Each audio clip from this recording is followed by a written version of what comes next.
جی، تو اسلامی مالیات اور بینکاری کی بنیادیں، جو کہ ہمارے آج کے موضوع کا بیسک ڈائریکشن ہے، بلکہ ہمارے پورے کورس کی بنیاد ہے. اور اس اسلامی مالیات کی بنیادوں میں سے ہم نے سورسز آف شریعہ میں سے سب سے پہلے قرآن مجید کی بات کی، اور قرآن مجید کے اندر سب سے بنیادی چیز سود کے حوالے سے، مالی معاملات کے حوالے سے بنیادی چیز سود کی ممانعت ہے، سود سے بچنا ہے، سود سے روکنا ہے، سود کی ممانعت، سود کی کے خلاف بات ہے. تو سب سے پہلی آیت جو اس حوالے سے نازل ہوئی سورہ روم کی آیت نمبر 39 ہے، اور اس میں اللہ رب العزت فرماتے ہیں اعوذ باللہ من الشیطان الرجیم بسم اللہ الرحمن الرحیم یا ایہا الذین وما آتی، یعنی اس آیت کے اندر جو بات شروع ہو رہی ہے بسم اللہ الرحمن الرحیم وما آتیتم من ربا لیربو فی اموال الناس فلا یربو عند اللہ، کہ اس کے اندر بیسیکلی اس کانسیپٹ کو ہٹ کیا گیا کہ جو تم یہ سمجھتے ہو کہ سود دینے سے جو ہے وہ مال میں بڑھوتری ہوتی ہے، یعنی تم کوئی مال سود کے طور پر سود کا لین دین کر کے مال میں سمجھتے ہو کہ بڑھوتری ہو رہی ہے، ایسا نہیں ہوتا، بلکہ اس کے مقابلے میں وما آتیتم من زکاۃ تریدون وجہ اللہ فاولئک هم المضعفون، اس کے مقابلے میں زکوٰۃ کو جو ہے وہ فرمایا گیا کہ اس کے نتیجے میں جو ہے وہ مالوں میں بڑھوتری ہوا کرتی ہے. تو یہ جو ہے سب سے پہلا مقام تھا جہاں پر سود کے حوالے سے بات کی گئی. دوسرا مقام اس حوالے سے ہمارے پاس جو ذکر کیا جاتا ہے وہ سورہ آل عمران کا ہے، اور غالباً اس کی آیت نمبر 126 ہے، اور وہاں پر فرمایا گیا یا ایہا الذین آمنوا لا تأکلوا الربا اضعافا مضاعفا، اے لوگوں جو ایمان لائے ہو سود مت کھاؤ دگنا چگنا ہوتا ہوا. تو یہاں پر جو ہے وہ کمپاؤنڈ انٹرسٹ سے ممانعت آئی. اور سب سے آخری جو آیات کا سلسلہ ہے سورہ بقرہ کی آیات نمبر 275 سے 281، سورہ بقرہ کی آیات نمبر 275 سے 281، اس میں بہت تفصیل سے اور بہت وضاحت سے جو ہے سود کے حوالے سے احکامات نازل ہوئے. نہ صرف سود کے حوالے سے احکامات نازل ہوئے، بلکہ ساتھ میں جو ہے وہ بتایا گیا کہ احل اللہ البیع وحرم الربا، اللہ تعالیٰ نے سود کو تو حرام کیا ہے، لیکن بیع کو یعنی خرید و فروخت کو، تجارت کے جیسے معاملات کو یہ حلال قرار دیا گیا ہے. اور اس میں مشرکین کا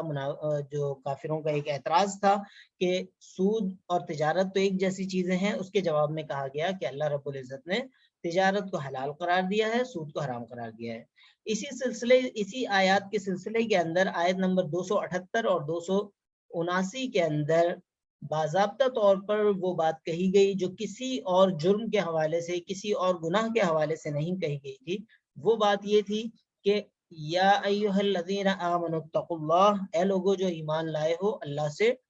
ڈرو، وذروا ما بقی من الربا ان کنتم مؤمنین، اور جو سود رہ گیا ہے اسے چھوڑ دو اگر تم مومن ہو. فإن لم تفعلوا، اگر تم ایسا نہیں کرو گے یعنی سود کو نہیں چھوڑو گے، تو فأذنوا بحرب من اللہ ورسولہ، تو تیار ہو جاؤ اللہ اور اس کے رسول سے جنگ کرنے کے لیے. تو یہ وہ آیات تھیں قرآن مجید کی، فرقان حمید کی، مالی معاملات کے اعتبار سے جو مالی معاملات میں ایک بنیاد کی حیثیت رکھتی ہیں، ایک بنیادی کردار رکھتی ہیں. ان مالی معاملات میں بنیادی کردار کے حوالے سے جو ہے سب سے پہلے سود کی بات ہو گئی، لیکن صرف سود ہی ممنوع نہیں ہے. مالی معاملات کے حوالے سے دیگر بھی ہدایات دی گئی ہیں. اس میں جوا یعنی گیمبلنگ کے حوالے سے روکا گیا ہے. اس میں قرآن مجید میں کہا گیا ہے کہ خمر اور میسر جو ہے اس سے رک جاؤ، جوے سے رک جاؤ، اور اس طرح کی چیزوں سے ممانعت آئی ہے. تو ہم آج چونکہ ٹائم شارٹ ہے تو اس پہ ہی آج اکتفا کریں گے. قرآن مجید کے اندر سود کے حوالے سے آیات یہ ہم نے آج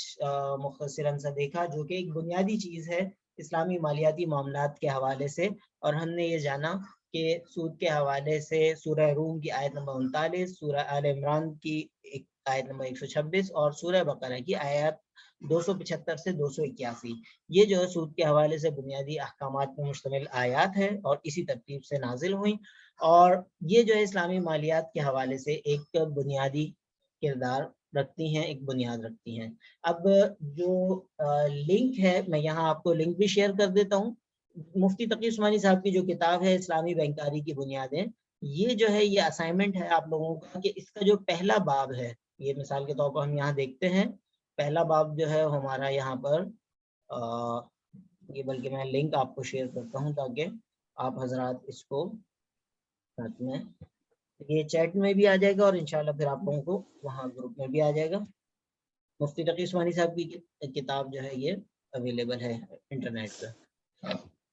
ان کی اپنی ویب سائٹ پہ اویلیبل ہے.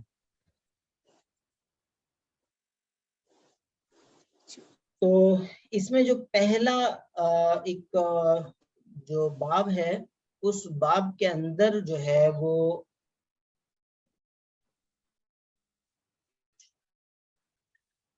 بنیادی طور پر فہرست ابواب کے اوپر ہم آئے اور پہلا جو اس میں ایک وہ ہے صفحہ نمبر 13 سے اور 23 تک یا 26 تک، چند بنیادی نکات. یہ بنیادی نکات جو ہے یہ بہت ہی امپورٹنٹ اور بہت ہی ضروری نکات ہیں اور اس کو سمجھے بغیر اسلامک فائنینس کو، اسلامک بینکنگ کو، اسلامی مالیات کو سمجھنا ایک آسان کام نہیں ہوگا. اور اس میں سب سے پہلا پوائنٹ ہے آسمانی ہدایات پر ایمان. یعنی اسلامی مالیات میں اور دوسرے مالیات میں جو فرق ہے وہ ڈیوائن سورسز پر، اللہ رب العزت کی بھیجی گئی ہدایات پر ایمان رکھنا اور نہ رکھنے کا ہے. یعنی ایک مسلمان کو جب یہ کہا جائے کہ یہ سود جو ہے وہ حرام ہے اور اس کو اللہ اور اس کے رسول صلی اللہ علیہ وسلم سے جنگ کے مترادف قرار دیا گیا ہے،